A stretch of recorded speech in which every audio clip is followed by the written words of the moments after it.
Hi, this short video is called the 5-Minute Story Habit Mobile Journaling for Family Historians. And in this short video, I'm going to kind of tell you what the 5-minute storytelling habit is about, how you can do it, and give you some ideas that you can journal right away.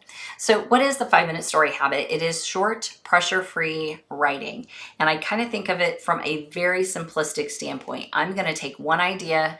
I'm going to use the Storied mobile app. That's what I use to journal for myself. And then this is going to be something that is 5 minutes or less. I'm going to talk about the Storied mobile app at the end of the video, how you can download it. It's totally free.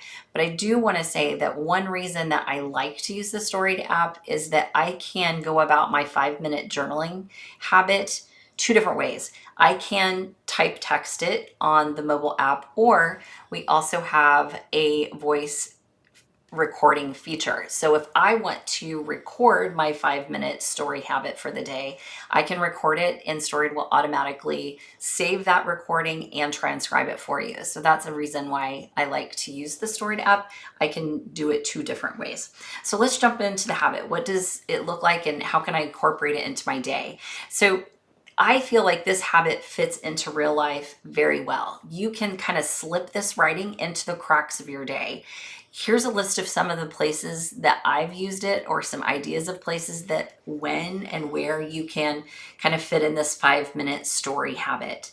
Waiting rooms, used it there a lot. Airports, during a lunch break, if you're on public transit, waiting at a school pickup line, waiting or standing in any kind of line, honestly, while your coffee is brewing, or maybe even as a before bed brain dump, which I like to do sometimes. So there are really lots of different ways in your life that you can fit this in because it's just a short snippet of time. I kind of go about it using a simple framework, and I use this every single time. I pick one thing that I'm going to write about. I write about it for 5 minutes, and I always end with one line. And that one line is kind of a personal reflection.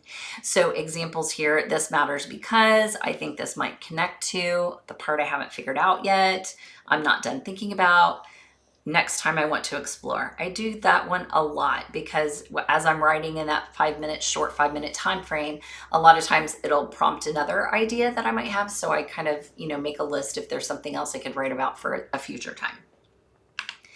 What I'm going to do now is I'm going to show you just some different kind of categories that I've put together that you can write about. So the first one is taking that 5 minutes and thinking about an ancestor.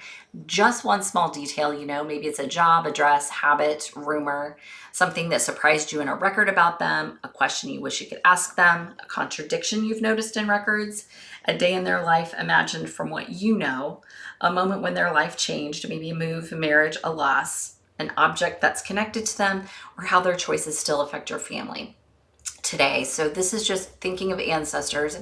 And the beauty of this is it's so repeatable. So like I might write a small detail about a job for one ancestor, but think about all of the other ancestors I have that other days I could do that exact same, kind of idea or prompt for. Another one is to think about your research and write about it. What did you work on last time and what you plan to do next? I do use this kind of 5-minute time frame a lot to kind of jot down info about research that I've been doing, or research notes.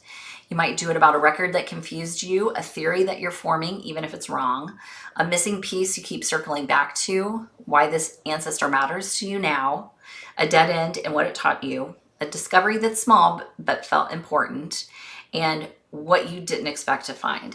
Another thing about this that I love is, looking at this slide right now, and I can see a lot of bullet points that I'm sharing with you. And that's why I like the 5-minute writing, because I can write like I normally write, and I typically do. However, there are times when I am doing my 5-minute journaling and I write with bullet points.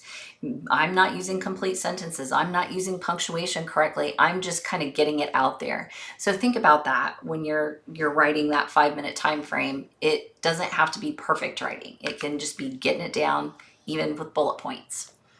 Another topic is memory and family. Maybe it's a story someone told you once. You remember it, maybe imperfectly, but you remember it.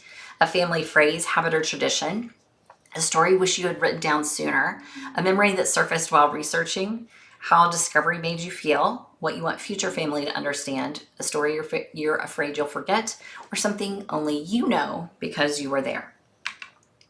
Context, I always love this one. What was happening in the world during your ancestors' life, what a daily life might have looked like, how a place shaped their choices, a social or cultural detail that adds meaning, why this time period matters in your family's history, and write about an address. And I know I had a dress on the ancestor one, but this one I really like. An example of something I've been doing personally with my 5-minute journaling is I made a list of all of the addresses that I've ever lived in, or lived at, and since the time I was born. And so I've been going through, like, every day I write a little snippet about an address, just one. So that's kind of a personal way that you could use the 5-minute journaling. You can also write about emotion. I really like this, especially if you have a photo and you want to kind of, do some kind of 5-minute journaling about that photo. I picked this one on purpose for this particular category. My mom always would talk about how her family was very poor and photos were expensive, and she was not they weren't able to have very many photos of her when she was a small child. This is her and my grandmother together, and one of the only ones I have of her as, a very small toddler or child. So I love this. And so this really does evoke emotion for me. So think about different types of emotion: a discovery that felt heavy, maybe something that brought relief, pride, grief you didn't expect, empathy that surprised you, frustration, hope, connection. Photos really go well with this. Picking a photo and then kind of writing about what emotion it evokes in you. So this is 2 quick QR codes that you can scan that is for the Storied mobile app. We have an Android option and one for iOS, totally free. Like I said at the beginning, you can write for free. You just create a free account and you can right away start creating those 5-minute journal entries. So one thing I want to leave with you, kind of one thought that I always think of when I talk about this 5-minute journaling process. Messy writing is better than perfect intentions. And I think this is important. So many people have those perfect intentions. I'll get to this later. I'll write about this later, and they never do. So if you're doing a 5-minute journal, even a couple times a week, you're getting it down, even if it's messy. And that's what's important. I hope you start this 5-minute journaling habit to start writing about you and your ancestors so that future generations to come have lots of great memories about their family.